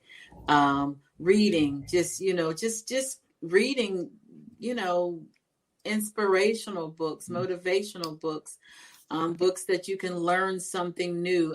To me, I say always learn something new. When I started BWE, if anyone follows me, most of the graphics that you see, I design.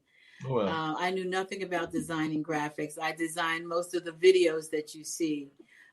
So it's gotten better. It was really raggedy in the beginning, let me tell you. I'm just being honest. But, over time, practice has gotten better. And that's why people follow us, because they like the graphics and they like the ministry. It's all about balance. You have to take time for you.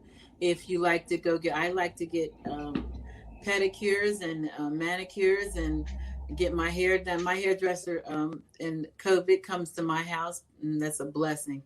I know a lot of women don't have that luxury, but just, do the me time. And like Patricia said, whatever works for you. I'm not an outdoors girl. If I'm exercising, I open my garage. I have my treadmill in the garage. I open it and pretend like I'm outdoors. I let the breeze come through and get on the treadmill. But I'm not walking outdoors. I love it. Yeah, it makes me feel like I'm outdoors. I can hear the birds and all that good stuff. But just balance is so important. in life. You just can't focus on one thing, because first of all, you're going to burn out. That's for sure. You're going to burn out if you're just doing the same thing over and over again. So those are the things that I do. And then family. Right. I FaceTime with my grandchildren all the time. They are hilarious. And, they make me laugh. So family is very important to me. Spending that time, I FaceTime with the little guy who's 4 every single day. And he tells me what he's doing. And so that's how I keep it all together. Yeah, those family is very important, as well as pets and everything. Actually, before getting to Brandon's answer, I just had some sad news for, as I was saying, I talked earlier to Mom, and she has a grandparent niece, but I think the grandparent niece was taking over the house, so she's actually going to have a meeting later on this afternoon with a family that may be adopting the grandparent niece, and she's going to have to find something a little bit smaller because the dog was a little bit too overwhelming for her at her age and everything. So even though she loves that dog dearly, she's going to have to find something a little bit more manageable, because we do have to deal with manageable no matter what we're doing in our life and all of that. So sometimes we have to cope with whatever is manageable in that sense, even in the pets we pick and all of that. But Brandon, I'd love to hear some of the things that you do in the realm of mindfulness. The first thing that I did was I came across a book a few years ago called The One Thing. And the theme of The One Thing is, what's the one thing that you can do such that by doing it, everything else becomes easier or unnecessary? And you to ask that question in every area of your life: personal, relationships, financial, your business, spiritual, whatever. And when I found out what my one thing was, it helped me focus a little bit better and relax a little bit better. The other thing that I do, the reason that my mission is to help people build businesses that can run without them whenever they need it to, is so you can take that vacation that you need, so you can take that personal time that you need, pour back into your health, pour back into your family, whatever it takes, while that engine that is your business can keep going. So I do an exercise to get there and help clients get there. It's called Do It, Delegate It, Do Away With It. And real briefly, you're creating a to-do list, a to-delegate list, and a to-do away with list. So whenever you have something that you need to do in your business, you run it through this filter. And here's how you make the lists. If you need to do an activity, ask yourself, is this activity something I enjoy doing in my business? Building my website, talking to clients, whatever it may be. Do I enjoy doing it? Answer yes or no. The next question you ask, is this activity income generating? Because obviously cash flow and revenue is the lifeblood of our businesses. Yes or no. And then the last thing that you ask yourself is this activity an obligation? Excuse me. Answer yes or no. Your answers to those 3 questions will determine whether the activity goes on your to-do list, your to-delegate list, or your to-do away with list. Once you've got those lists filled up, you know what you need to get rid of, what activities you don't need to be doing. You know what you need to hand off to somebody else so they can do it in your place. And you know what you need to keep yourself. So maybe you can time block, which is setting an appointment with yourself to get a specific task done. That exercise has actually opened the doors for people to get their time back. I opened by talking about we have the same 24 hours in a day as everybody. What are you doing with that 24 hours? How much of it do you have? If you can't even establish the balance because all of your time is eaten up doing all of these things, you've got to get that taken care of first. And this exercise I found is one of the most effective ways to get people there, and myself. So I use that regularly.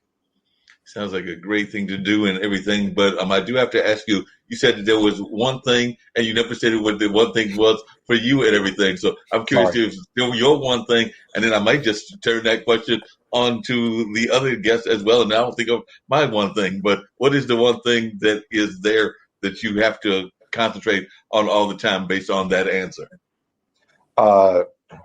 Walking with God, keeping God at my side, being at his, talking to him, having him involved in my self-talk. You know, when I'm by myself and when I'm thinking, have him involved in the conversation, run stuff past him, run stuff through him, and just continuing to walk with him. That makes sense, and definitely I can agree with that. I guess I would add just my one thing. I've tried to have a constant contact, and all of y'all have alluded to it in some degree or another with my family. Because, like I said, even though I am an older single person, I'm definitely close to my younger brother, my nephews, and definitely even my mom and dad, who I'm fortunate are both still living. Dad's in his 80s, and mom is in her late 70s. So, like I said earlier, I was in touch with mom earlier today, and we'll probably be in touch with dad later on as well. If not today, definitely within the next day or two. So I try to keep them in constant contact and in constant communications, and just try to be there, them to support me, but also me to support them. So it's a give and take kind of relationship, as all good families should have. But what is yours, Jacqueline? I have to say the same thing.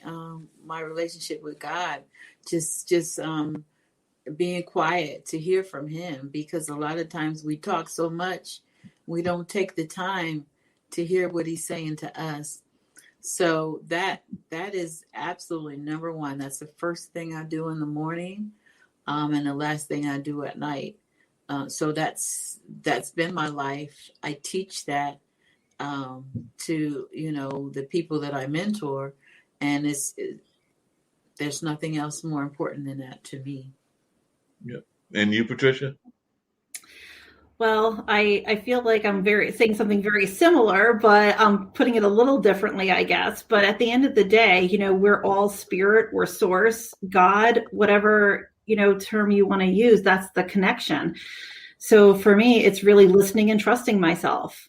And, that's when I say myself, it's, God, it's source, it's spirit, and being able to listen and trust. And I think that that's the piece that gets missed, I think, a lot, because we're getting flooded with a lot of information,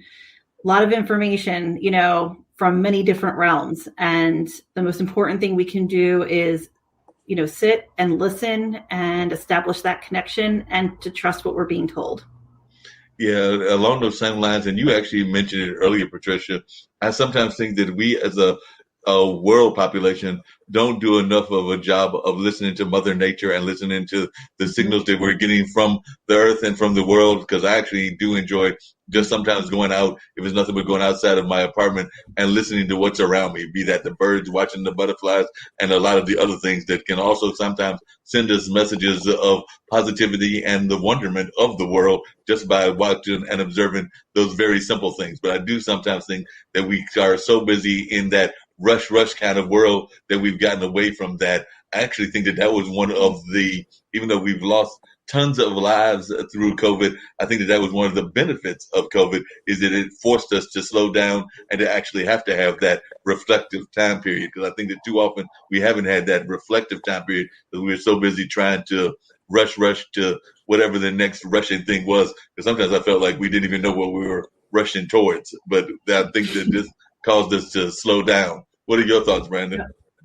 No, I wholeheartedly agree. Examples of slowing down for me, because that's something that you really want to think about doing and settling into. This morning, there was a squirrel on the fence in the neighbor's yard. They set up this little thing so that the squirrels can eat like it's corn or something like that. And I was just stopping, and I was amused watching the squirrel eat. This squirrel happens to harass our dog, but that's another thing. But I was just enjoying watching the squirrel eat. And then on a little bit of a deeper level, what we're accomplishing on Mars. We just sent a rover to Mars that takes 4K images and transmits them back to Earth, and we can watch them that same morning on YouTube. We just launched we just flew the first helicopter on Mars this morning.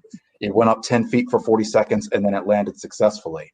And the fact that we're able to do something like that on another world, that's something that stops me and my wife dead in our tracks. So we take time each day, or at least take time to each day.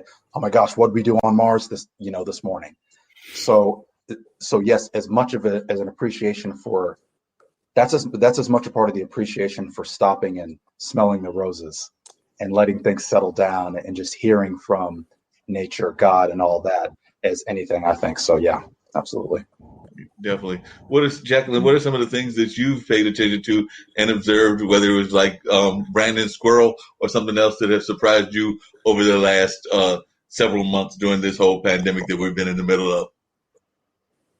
Well, I actually moved to Indiana, which is a very different place from North Carolina. In January was a year, and I bought a house that my living room, one whole wall is all glass. So it's amazing because I sit in my recliner and I do watch the squirrel. It's a squirrel. I don't know if it's the same squirrel that walk across my fence every day. And then I found out I got a family of rabbits living up under my shed. So yeah, just nature, the birds. It's different here. All different kind of birds I get to see. Of course, I got the glass wall, so I get to see a bunch of stuff, and I just sit there sometimes with no music. I have a chase lounge that I could just sit there and look out there and just admire God's beauty, because he made it all, and I love it.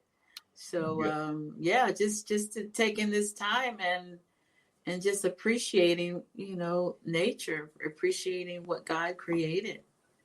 Yep. And Patricia, by the way, I am going on vacation. I'm going to Cocoa Beach the first week in May for 7 days. I usually go in January. All right. Yes. Get it. Yes. For 7 days. I'm so looking forward to it. Nice. So you're good. So that's good. And folks are starting to go on trips. It seems like more people are doing trips that are within the country that they're in versus some of this international travel. Because I know I've got friends that have done international travel and are looking forward to doing that. I've not done it nearly as much in my 58 years, almost 59, but I'm hoping to get back into it whenever we can get back to that. But who knows when that's going to be? That might be years down the line with all this going on in the world and everything. But Patricia, because I forgot to ask you where you are exactly based at right now, but what are some of the things that you've observed as well in the part of the globe that you're in? Sure. So I'm actually in northern New Jersey. I actually have been here for 2 years. My family's, I was born and raised in New York, but I've been in Maryland actually for about 15 years before moving here. So I would say, listen, at the end of the day, COVID highlighted a lot of things. It highlighted a lot of things that we need to work on, but I think at the same time, it highlighted how much we can have influence in our own environment and how we can change our own lives. So, I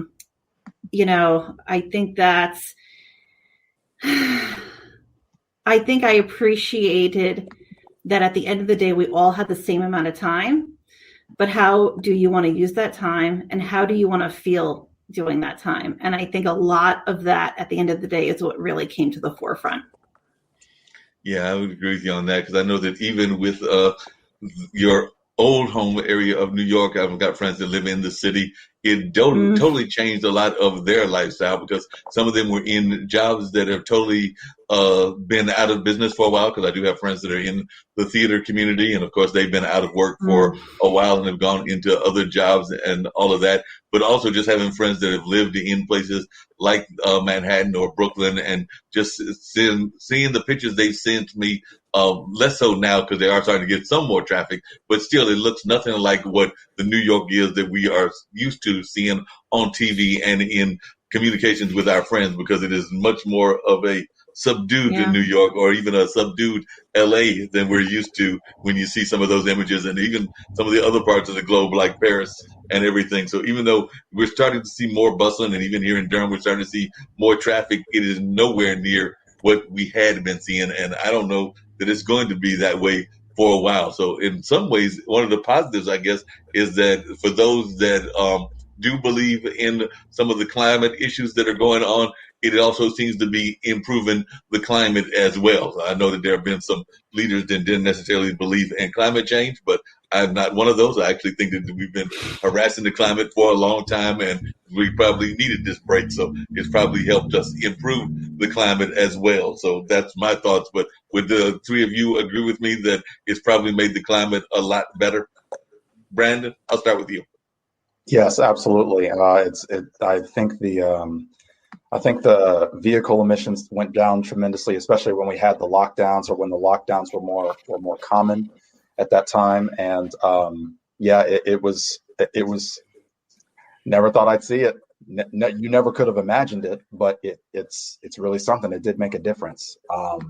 And it's really just about Are we going to make the decision to nurture that, or are we going to, what are we going to do going forward? We all want to get outside, especially with starting to get warm out at certain parts of the country. We want to get back outside and not be locked in so much. And what's that going to mean? So yeah, it's it's for sure made a difference. And what are your thoughts, Patricia? I mean, I think I would have to say overall, I agree. I mean, yes, the climate has its own natural heating and cooling cycles that happen, but that doesn't mean we need to push it to the brink either. So, it is about balance. And I can't say I validated this, but I thought I remembered after a couple months in lockdown, someone saying that one of the holes in the ozone was starting to regenerate. And I remember hearing that and being like, you know what, there's so much positive that's coming out of this at the end of the day. And, there's always some good that happens from us doing things differently. And, like I said, it's all balance. Yeah, definitely. What is your thoughts, Jacqueline? Well, having retired from the electric company, as a matter of fact, I'm a Jersey girl, Patricia. I lived there all my life. PSENG, that's where I retired from. So Yeah. So I have very mixed feelings about it, because I think a lot of the pollution is coming from the electric companies refusing to control emissions. I know that they've done a lot with the coal. I've worked at every industry. I worked at the oil, except for nuclear, the oil, the gas, the coal. So until they start taking it serious, I think we're still going to be in trouble, because it's not just the air; they're polluting the water. So it's a bigger problem than just the cars. So while we probably have made great strides by not driving, we've got to do more. Somehow or another, we've got to get them in check with how we generate electricity here in Indiana. And it's really, I don't know if anybody's been in Indiana, because it blew my mind away. We've got like miles of windmills. And when the first time I saw it going towards Michigan, it blew my mind. But we need clean energy. We need to come up with ways, not just with the cars, to generate clean energy. And it's a step in the right direction, but there's a lot more that needs to be done. Oh, yeah, I agree with you. There's a lot more that needs to be done. And I know one of my great fears is that whether it was the energy company, or whether it was apartments, or whether it was a number of other businesses, a lot of folks did give people breaks, or they kind of like put holds on payments and things of that nature, or gave discounts, but then they didn't necessarily like stop the whole collection process, which means that as the pandemic continues, there are going to be people with a whole lot of debt owed once they decide to go after them and everything, because there are a lot of folks that might have 6 months worth of rent that they have not been collected on, but at some point, unless the government steps in there and puts a hold on that, those folks are going to have to pay 6, 12, 18 months worth of rent times whatever they owe, and that could be a whole lot of money, because I've already been of the opinion that a lot of our rents throughout the country are higher than they need to be. But that's just my thoughts. I don't know if any of you have had to deal with apartments or anything, or if you got any thoughts on that. So, Brandon, how is it there in Oklahoma in terms of rents and things of that nature? Generally, the cost of living is lower in Oklahoma than many other states, especially western or eastern states, but the rents are higher than they probably should be. Of course, the cost to get into an apartment is, you might as well try to get a house if you can, or try to get a mortgage if you can. I know, dealing with the types of clients that I've dealt with, I know, and doing the networking that I've done over the past decade, I know a lot of people in real estate. So I understand the plight of both tenants and landlords from both sides. So of course, the landlords feel a certain type of way, the whole laws coming down about whether or not you can evict, whether or not you got to let the tenant stay in without being able to pay their rent for a certain amount of time. And then from the tenant side, the tenants are like, well, I mean, you guys are the one, you're rich investors. What do you have to worry about? What do you have to complain about? That kind of thing. So there's a dynamic there that's really challenging. But in general, the price of the rent has risen, of course, over the past several years, over the past 5 to 10 years at least. So finding a nice place at least a place in a safe neighborhood costs a little bit more. Obviously, the less safe neighborhoods don't cost as much, whether that's an apartment or a house. So that's really the reality of it. So if you can pay your rent, pay it. If you can give your tenants a break, give them a break, or negotiate something. I think that's a little bit more of the issue than the price. It's more of people's ability to pay and right. Landlords, their ability to collect. Yeah, I agree with you on both of those points and everything. Patricia and Jacqueline, what are your thoughts about where we are in terms of that part of the economy?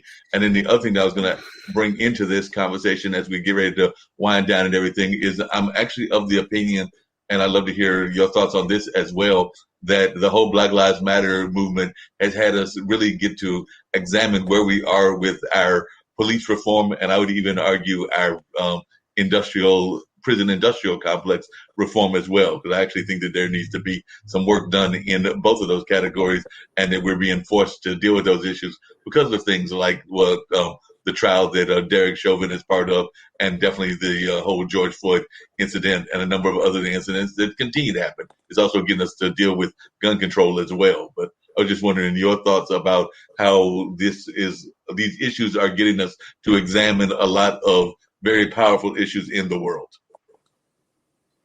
So for me, one thing that my father taught me when I was young, he told me, and this is just the way my parents thought, he did not want me to rent because he said renting was making somebody else rich. Mm-hmm. So I bought my first house at 29 after being divorced, a single mom with 2 kids. And I also instilled that in my kids. My daughter bought her first house at 23, and my son bought his first house at 25. Now it comes with its challenges, but the bottom line is, to me, you own it. And that's something I think that we need to be, it's like a business. You're investing in you, because when you sell that, you're going to get a return on your investment if you stay there long enough. I bought my house at $56,000, and I don't even remember, I think 1986, and sold it for $125,000. That's big, big deal. So, I mean, I know that when I got ready to move to Indiana, I was looking at apartments. The apartments were ridiculous. I mean, they wanted $1,800 for a 2-bedroom. And I could buy a house and get much lower than that. It didn't even make sense. I had a house in North Carolina, so I had something to work with. But to me, the renting thing, I mean, it's not for everybody, and I know that. But if possible, it's like your own. It's a business. You're investing. Right. You can't. Mm-hmm. I don't see how you can lose in buying property. I don't. Even if I have a girlfriend in Atlanta that bought a fixer-upper, a 5-bedroom, 3-car garage, HUD house. I don't even remember what she told me it's worth now, but she fixed it up herself. There's so many options as far as owning your own. And I think that we need to be teaching our children the value of owning as opposed to renting, because you're never going to own that. So that's just my 2 cents on that. I'll come back to the Black Lives Matter, but I do think that the rent in Indiana is, from what I could see, is ridiculous. But the houses are not expensive at all. It's supposed to be one of the top 10 places to buy a house in Indiana, so they say, and I would agree with, based on what I paid for mine. Wow. So, Patricia. Yeah. So actually, my husband's a realtor, and the area in New Jersey that we are in, a lot of people from the city wanted to move out here, especially when COVID was starting. Well, not necessarily when it was starting, but when it became, I guess, the reality of working remotely. So, I mean, for us, first of all, it's completely a seller's market. it's starting to change, but we're not quite there yet. But it's sort of ridiculous, to be honest with you. I mean, there are people who paid $90,000 over asking just to get the house. So wow. The prices are definitely pretty inflated, and for renting, it just doesn't even make sense to rent. I think my husband calculated it out, and he was like, you pretty much have to put like at least $10,000 down if you're going to rent. And I'm like, at that point, you might as well buy your house. So I do think that the bubble is going to be bursting at some point. I think in some areas it's probably going to be more of a shock than others, depending where you are. But I think we'll see that kind of changing in probably the next, 1 to 2 years, at least in our area, coming from more of a seller's market to hopefully a little bit more of a buyer's market. Yeah. 10,000 down for rent. Yeah. Wow. Yep. I've never heard it. It was insane. Where do you live? Where do you live? You must live close to New York. No, I'm in Andover. Oh, wow. I don't even know where Andover is. Is it? Yeah, that's just too expensive. No doubt about that. Yeah. Brandon, we get ready, like I said, wind down about another 5-10 minutes. And I know I brought up a big topic there at the end, but what are your thoughts about how Black Lives Matter is impacting the conversations around both gun control, but also around police and prison reform? And I'd love to hear everybody's thoughts on that as we wind the show down and everything. And then there's like a quick question that I ask everybody at the end of just about every show, which is kind of like their message of positivity to share with the worldwide audience that we have here on International Broadcasting.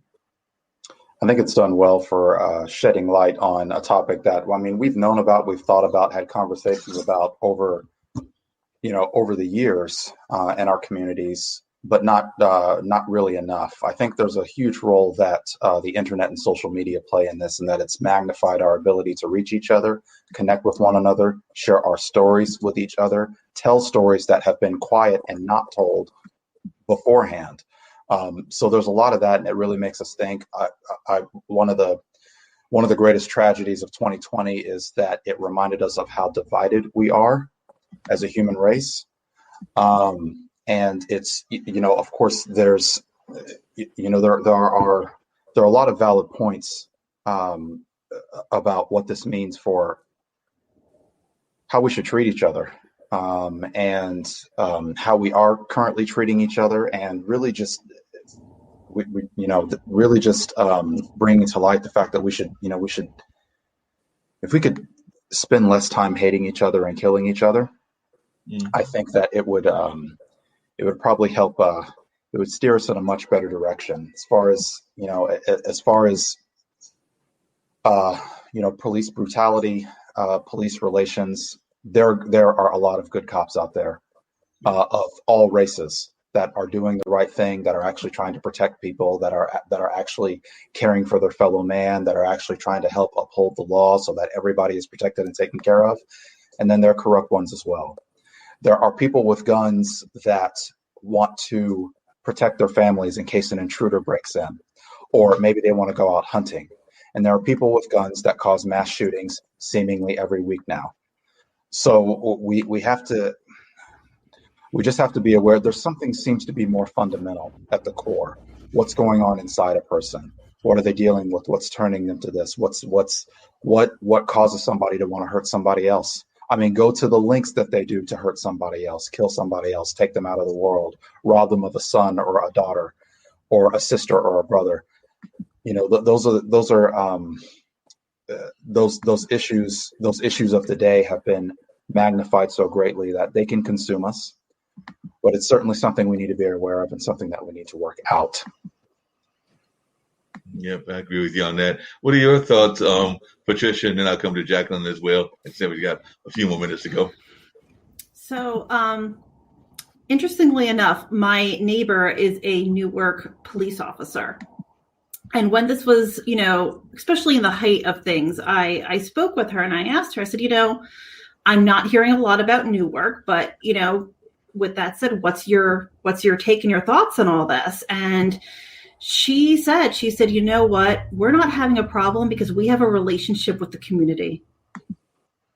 And, obviously she went in more detail with that, but I think that just says a lot. That at the core of a lot of this, it's our relationships with each other. It's our relationships within the community. It's the police relationships with the community. And it does, it gives me pause to think about how much those relationships have been severed or not valued over the years in a lot of these areas that are having the strife that's happening. Yeah. Did you say Newark? Did you say Newark? Yeah.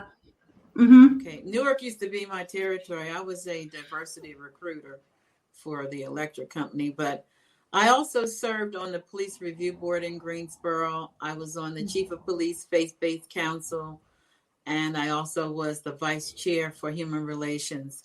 And I went through the police citizens academy. So I did a lot with the policing in Greensboro. And so what I found was that it's one thing to look at it on TV. I actually went through the simulation where I had a gun and I had to, somebody, a robber, somebody was coming at me with a gun. I mean, I just started shooting anything. The point I'm trying to make is, if you're not like George Floyd, but if you're at a split decision, it's really no telling what's going to happen, because your adrenaline, my adrenaline was like, I'm like, okay, so I'm getting ready to die. That's what you're thinking. As far as Black Lives Matter, I think we need to have more education. We need to talk about what our experiences are, how we feel, how you feel, and come together, because we all have our own biases. That's just, it's you can't say it doesn't exist, because it does. You're brought up a certain way and you think a certain way. But when we can understand, talk to each other, not about each other, come together and have these hard conversations to understand why you do what you do and why we do what we do, I think we'll be in a better position. And this is not anything new. It just got exposed. This has been going on for years. We didn't have the phones to be able to record, but this is not new. It's been happening. So now that we know, we're recording it, and all of this stuff is going on TV and to the public. One thing, like Patricia says, we have to build relationships. Community policing is something that Greensboro started doing. They started having town hall meetings where the community could come in and talk about what their concerns were with the police, and the police could tell them, it was like relationships. And that's, to me, that's where we need to go as a country. Everybody needs to be in on the conversation. And I think that's the only way we're going to move past this, if we ever do. No, I definitely agree with you on that and everything. And actually, we just recently found out that we lost our police chief that was doing a lot of very positive work and everything, because she's now heading to Memphis. So CJ Davis was doing a lot of work around gang work and everything. But she just took the job in Memphis. So she just, that was announced in the newspaper earlier today. So like I said, she's doing a lot of positive work in terms of dealing with the gang aspect that was going on, and doing a lot of other things that were going on, even with gun violence. So now we've got to start back from scratch. So I know she was doing some very progressive work, and hopefully the new leadership will continue on her legacy. And Memphis, in my opinion, is getting a great police officer and a great police leader, because she was doing a lot of great work and has actually been involved in the national organizations. I think that's how Memphis found her and everything. But one of the things, as I said, that I do at the end of every show, and if you can just give me a short answer and everything, is that I always get my guests to give a word of positivity that they would like to share with our global audience. So I'll start with you, Brandon. A word of positivity that you would like to share with our global audience, and then that'll wrap up this edition. I've thoroughly enjoyed having all three of you engaged in this great conversation, and I think that it was another fun conversation here as well. So I'll just give you with that thought before getting Brandon and the two ladies' answer. So Brandon, a word of positivity. Perseverance. Cool. What about you, Patricia? A word of positivity. It can be a whole statement or it can be a word. Okay, I was going to use 2 words. Trust yourself. Okay, cool. And yourself, Jacqueline? Keep the faith. Definitely some great words. Let's see if I got them right. Perseverance, trust yourself, and keep the faith. And definitely unity is one that I always believe in as well. So unity would be the word that I would use in this conversation. So I do want to thank all of you for being guests on this show. Real quickly, I forgot that I need to have everybody know how they can reach you. So Jacqueline, how can folks reach you? Patricia and Brandon. So I did have one other quick question. So Jacqueline, how can folks reach you? Right. So you can go to blackwomanempowered.org. You can follow all of our social media pages. You also can send us an email on that page. That's blackwomanempowered.org. Thank you. Patricia? So you can either reach out to me at resiliencyreframe.com. You can send me an email through that, or you can also send me a message on Instagram, Resiliency Reframed. Thank you. And what about you, Brandon? You can visit recipesforbusiness.com. You can sign up for our weekly newsletter, connect with me on social media or Zoom. Recipesforbusiness.com. Sounds great. As I tell many of my guests, I would love to have all 3 of you back at some point or another. So hopefully you'll get another invitation. Don't know if it'll be the same group or maybe I'll put you in with other folks as well. But I've thoroughly enjoyed the conversation. And so I might be inviting you to come back and share more of your insight on a later edition, both of this show as well as the other 2 shows that I do here on International Broadcast Media as well. So on that note, I'm going to hit our beginning theme music, which is also our ending music, which is that lovely robot. And I don't know why they stuck me with a robot, since I have nothing to do with robots whatsoever. But that's how we'll end this particular show. And I want to thank all 3 of you for being my guests on this particular afternoon. Thank you, Mark. Thank you. Thank you so much.